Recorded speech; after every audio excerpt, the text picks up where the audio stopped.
Hello, everyone. Today's article is titled Home Buyers Consider Co-Buying. It explores how rising housing costs are pushing buyers to rethink what ownership looks like.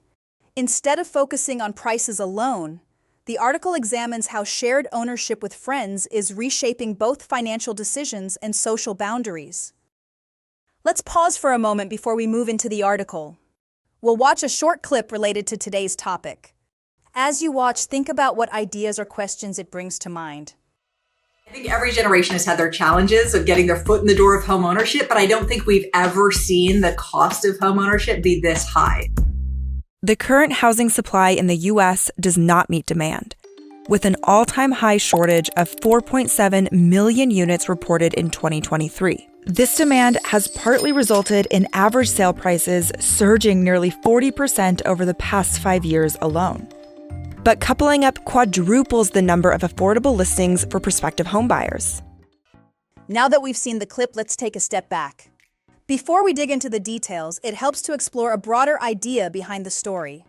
This will guide how we understand what follows. This article frames co-buying not as a lifestyle trend, but as a structural response to market pressure. When individuals can no longer enter the housing market alone, ownership begins to resemble a partnership. That shift changes expectations, responsibilities, and even the meaning of independence. With that idea in mind, let's turn to a question. At what point does a practical solution begin to blur the line between personal life and business obligation? The article suggests that co-buying crosses that line when financial cooperation requires formal governance. Shared mortgages, pooled down payments, and joint equity introduce risks similar to those in small enterprises. Buyers must plan exit strategies, inheritance outcomes, and contingencies such as relocation or refinancing. In this sense, co-buying succeeds only when participants treat friendship and ownership as separate roles. Without that separation, emotional ties can complicate decisions that demand clarity and enforceability. Now, to understand this article better, we need to familiarize ourselves with key vocabulary. We'll go over 3 important expressions. Learn their meanings and see them in action with example sentences. Let's start with pool. It means to combine resources, such as money or effort, for a shared purpose. In the article, buyers pool income and savings to afford homes they could not purchase alone. Here is an example. Several startups pooled their funds to share office space.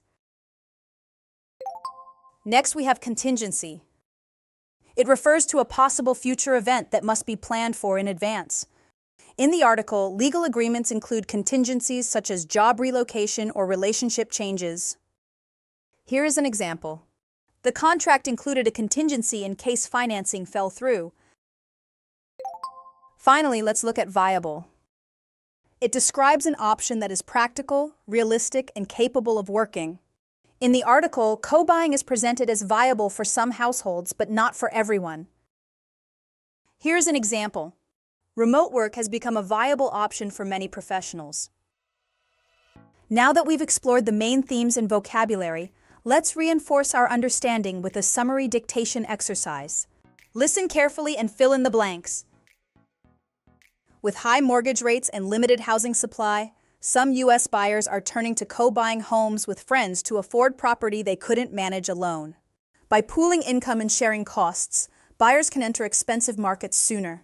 However, the arrangement brings legal and financial risks similar to those of a business partnership. While some report benefits like shared childcare and community, analysts warn that such creative solutions may also signal that housing prices have stretched beyond what many buyers can realistically afford. Let's check the answers and review what each word means. The first answer is mortgage. It refers to a loan used to buy a home or property, which is paid back over many years. The second answer is property. It means land or buildings that someone owns or plans to buy. The third answer is arrangement. It refers to a particular plan or agreement between people.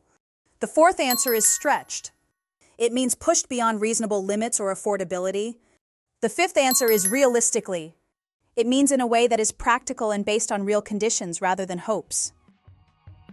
Well done, everyone. Today we looked at homeownership as a shifting concept rather than a fixed goal. As you reflect on the article, consider this question. Is co-buying a sustainable solution, or simply a signal that the housing market has become too stretched?